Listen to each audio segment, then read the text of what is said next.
할렐루야. 잠언 10장입니다.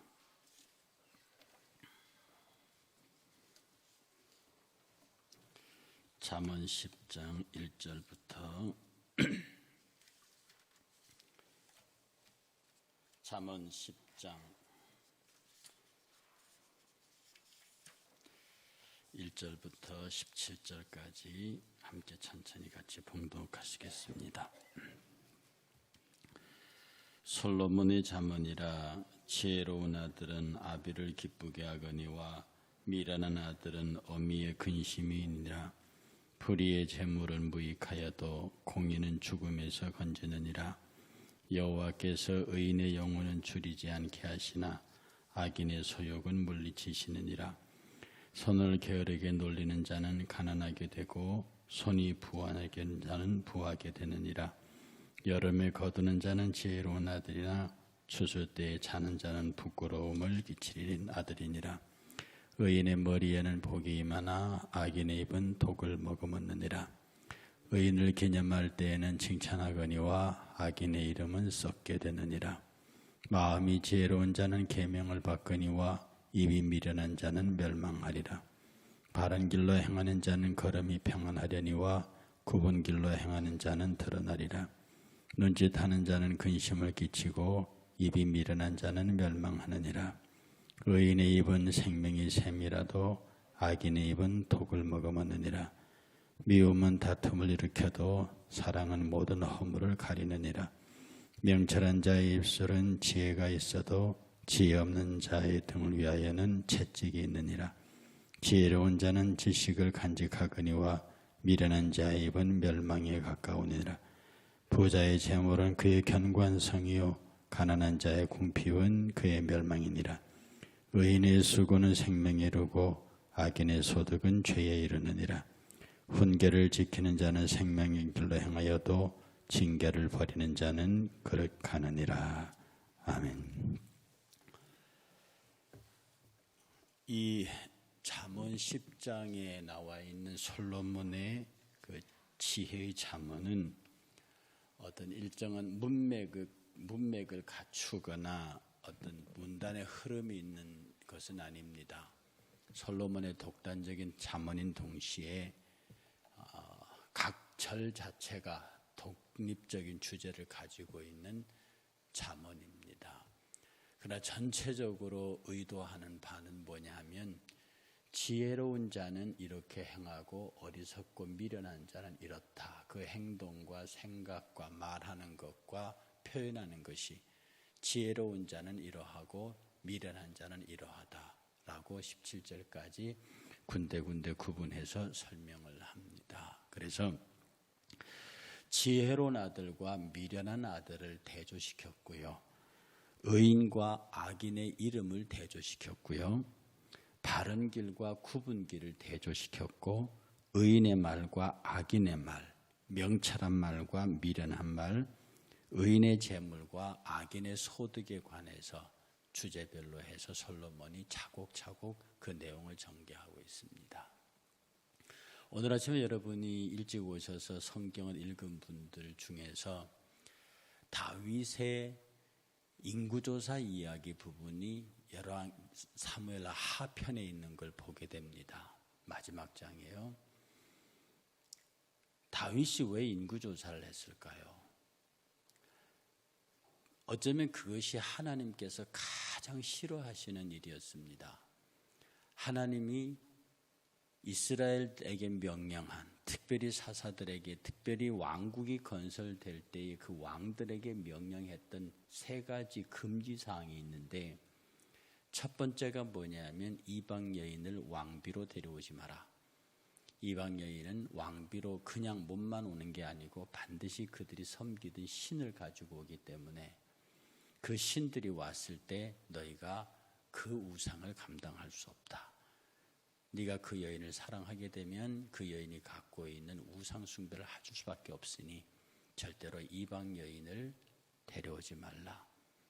그런데 이것을 대표적으로 어긴 사람이 솔로몬 왕이었다고 제가 말씀을 드렸습니다. 그에게는 빈장과 후비를 합쳐서 1,000명의 이방 여인을 비로 거느리고 있었습니다.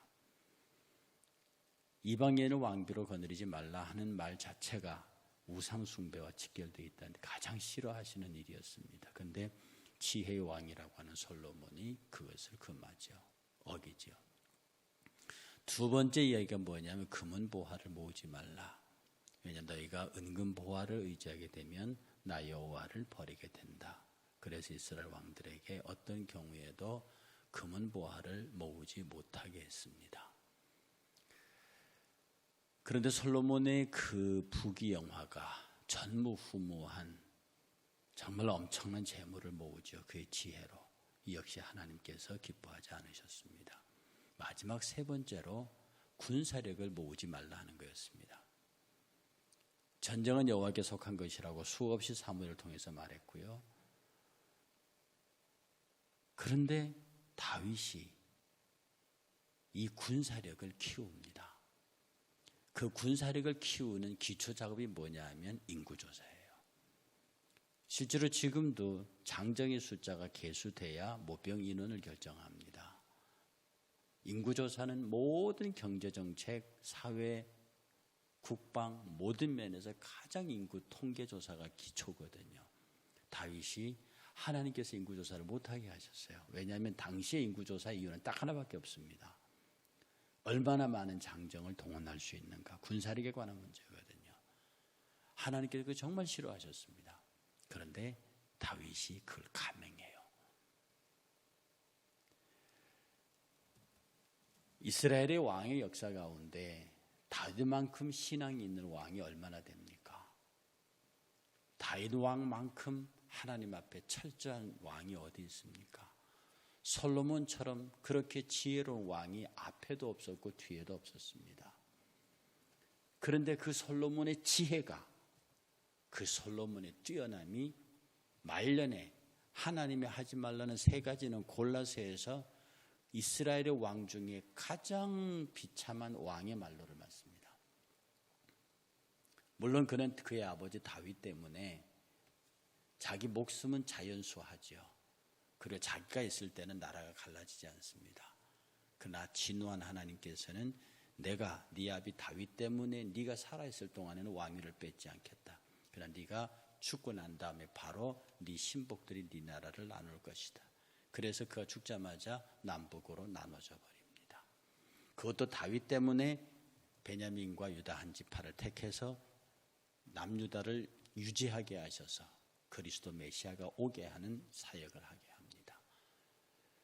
솔로몬이 얼마나 스스로 지혜롭다고 한 사람이, 지금 우리가 읽고 있는 이 잠언이 솔로몬의 잠언입니다. 그런데 그 솔로몬조차도, 그렇게 지혜롭다고 하는 솔로몬조차도 그러한 실패의 길을 가고, 그렇게 훌륭한 왕이었던 다윗도 그런 실수를 저지릅니다. 그러니 지혜자와 어리석은 자의 경계가 그야말로 면도날같이 날카로운 구분선밖에 없다고 그래요. 천당과 지옥이 딱 붙어 있는 것처럼 하나님의 말씀대로 살고 순종하는 것과 순종하지 않는 것이 그야말로 면도날 위라. 그러니 누구라도 나는 신앙생활 잘해서, 나는 믿음이 좋아서, 나는 든든히 서서 누구에게든지 훈계할 수 있고, 누구에게든지 채찍할 수 있고, 누구에게든지 교훈할 수 있다고 말하는 사람, 이 사람은 다윗과 솔로몬보다 더 위대한 사람입니다. 나는 괜찮고, 나는 완전하고, 나는 부족함이 없고, 나는 이렇게 얘기할 수, 적어도 신앙의 세계 안에서 그렇게 얘기하는 사람. 그래서 누구든지 붙잡고 훈계하고, 누구든지 붙잡고 교훈하고 가르치려고 하는 이런 모습들을 우리에게 보일 때에 우리는 다윗과 솔로몬을 생각하고 오늘이 기록된 솔로몬의 잠언을 생각해야 합니다. 다윗이 죽었습니다. 오늘 열왕기상 1장에 나오는 얘기죠. 갑자기 아도니아가 튀어나와서 내가 왕이다 이렇게 말해요. 다윗 죽기도 전입니다. 수넴 여자 동료를 구해서 정말로 이불을 덮어도 체온을 느끼지 못하는 다윗을 위해서 어린 처녀를 구해서 침상에 줬습니다. 그 체온을 유지하라고. 그렇게 마지막 생의 불꽃이 꺼지고 있는 그 시점에 다윗의 넷째 아들 핫깃의 아들 아도니아가 나와서 내가 왕이라 합니다. 아도니아 생각에는 아도니아가 다윗의 넷째 아들이거든, 핫깃의 아들. 근데 앞에 셋째 형 압살롬까지 다 죽어버렸습니다. 당연히 자기에게 왕위가 온다고 생각하죠. 다윗의 넷째 아들로서 앞에 셋이 다 죽었기 때문에 당연히 자기에게 왕위가 올 것이라고 생각하였으나 다윗은 이미 바세바에게 네 아들 솔로몬이 왕이 된다고 얘기를 했거든요. 이 아도니아가 군대 장관 압살롬의 아들을 시작해서 막 군 사령관들을 불러가지고 집에서 막 내가 이제 이스라엘의 왕이다라고 하니까 거기 온 사람들이 아도니아 만세를 부르고 난리가 났습니다.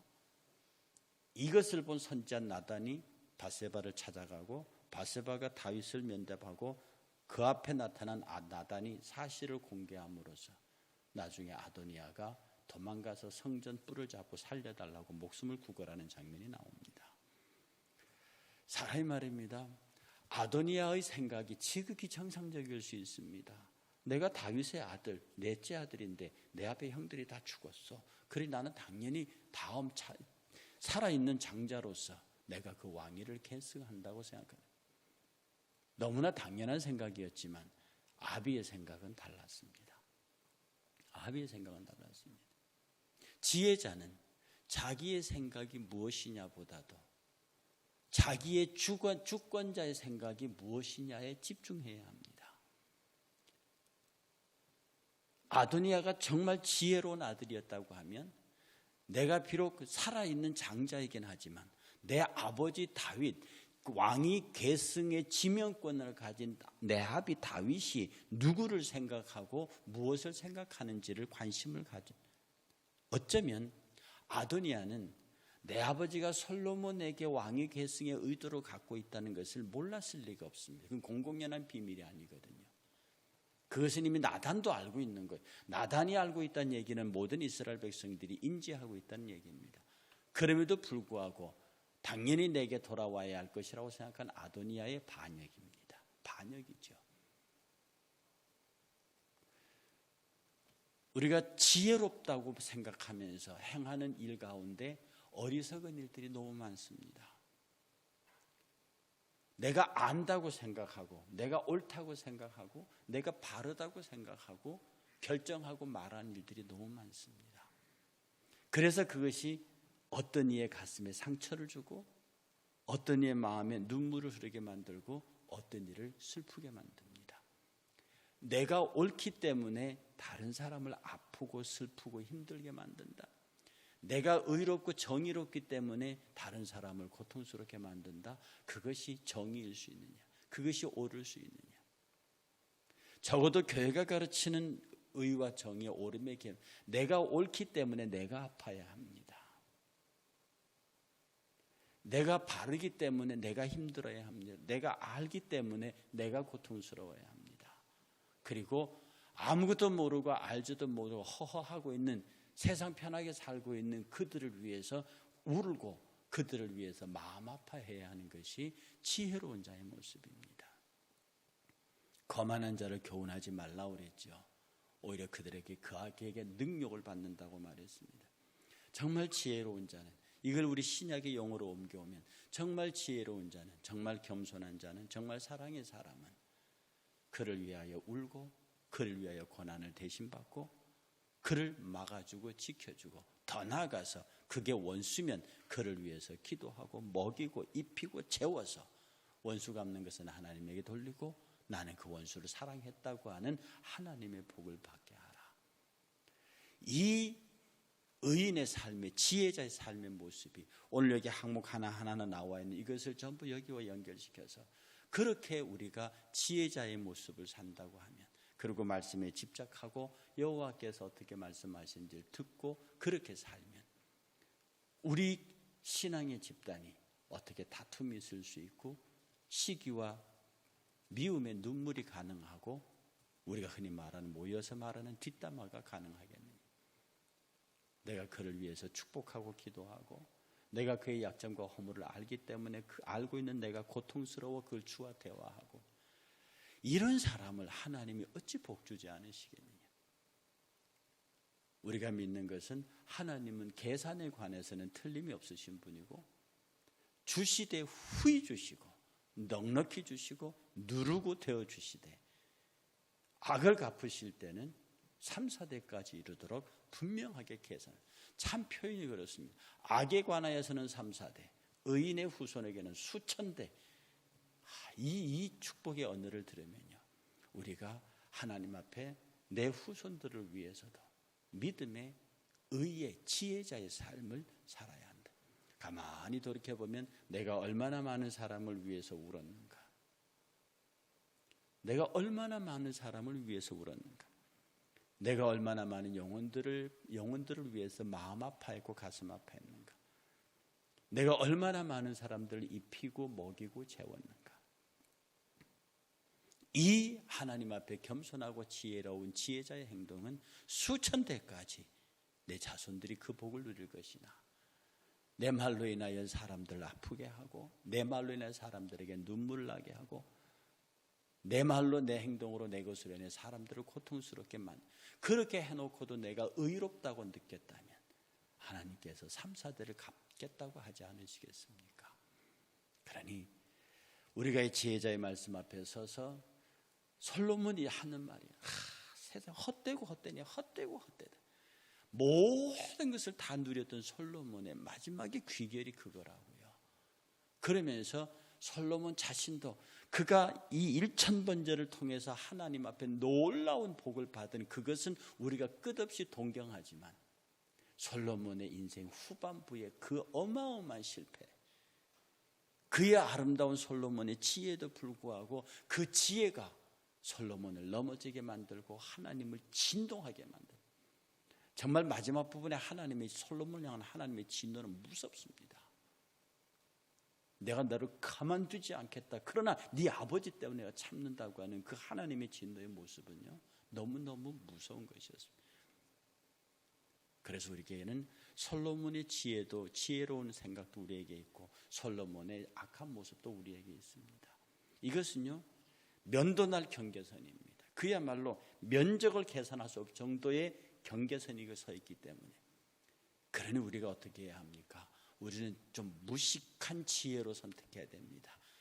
오직 예수, 그냥 예수님 생각 따라 내가 무슨 판단을 해야 되면, 무슨 말을 해야 되면, 무슨 생각을 해야 되면 예수님처럼, 지금이라면 예수께서 어떻게 말씀하셨겠는가, 지금이라면 예수께서 어떻게 생각하셨겠는가, 지금이라면 예수께서 어떤 마음을 가지셨겠는가. 그냥 정말 우리는 인간이니까 그냥 내 수준에서, 하나님 제가 이 말을 해야 되겠는데요, 예수님이라면 이 말을 하셨겠습니까? 내가 이렇게 해야 되겠는데요, 예수님이라면 하셨겠습니까? 이렇게 여러분이 양심과 신앙을 걸고 조용히 자기 자신을 통해서 주님에게 물으면요, 저는 분명히 믿기를 주님은 선한 대답을 주십니다. 선한 결정을 주십니다. 그리고 반드시 그것에 대하여 당신이 책임지시고 축복하십니다. 왜 우리가 하나님보다, 예수보다 더 지혜롭습니까? 왜 우리의 경험이 예수의 경험을 앞섭니까? 왜 우리의 생각이 예수의 말씀을 앞섭니까? 우리가 그냥 예수의 말씀을 앞세워 놓고 내 마음대로 내 뜻대로 말하고 행동하는 경우가 너무너무 많이 있습니다. 주님은 말합니다. 가만히 있어라. 가만히 있어라. 네 앞에는 애굽 사람들과 싸울 것도 없고, 네가 배고프고 목마르고 고기가 없을 때도 그냥 가만히 있어라. 그러니 물을 솟는 바위가 이스라엘 백성의 뒤를 따르고요, 구름 기둥과 불기둥이 그들을 지키고요, 만나와 메추라기가 그들을 따르고요, 모든 대적들을 여호와께서 대신하여 싸우시고요. 이것이 이스라엘의 순례길이듯이 이것이 우리 신앙의 순례길입니다. 저 여러분들이 가장 겸손한 마음으로 내 판단을 중재하시고 내 생각을 중재하시고, 하나님이라면, 아니 예수 그리스도라면 이렇게 하셨겠는가, 이런 말을 하셨겠는가, 이런 마음을 가지셨어요. 매 순간, 어쩌면 매 순간 이렇게 묻는 것이 우리의 기도요, 매 순간 이 대화를 나누는 것이 우리의 방언이요, 이렇게 하나님의 뜻에 깊이 고민하는 것이 신앙이라. 그러는 순간, 어느 순간 우리도 예수의 형상을 가슴에 새긴, 늘 큰바의 얼굴을 바라보고 자란 그 사람이 나중에는 큰바의 얼굴이 되듯이 늘 마음에 예수를 생각하고 지혜자 예수, 능력자 예수, 근본자 예수, 그가 나를 통하여 어떻게 일하실 것인가만을 고민하면서 늘 그의 얼굴을 바라보고 자라면, 그렇게 바라보고 살면 우리가 어느 순간에 우리의 얼굴이 예수의 얼굴이 되고 우리의 말이 예수의 말이 되고 우리의 생각이 예수의 생각이 되고 어느 순간에 성령과 일치되는, 그러고 봤더니 내 안에 사는 것이 그리스도고 내가 어느 순간에 작은 예수가 되고 이 땅에서 그리스도의 남은 고난에 동참하는 정말로 복이 있는 성도의 삶을 살지 않겠는가. 오늘 여러분 하루도 이렇게 기도로 시작하시면서요, 하나님 당신의 생각, 당신의 지혜, 당신의 방법을 주옵소서.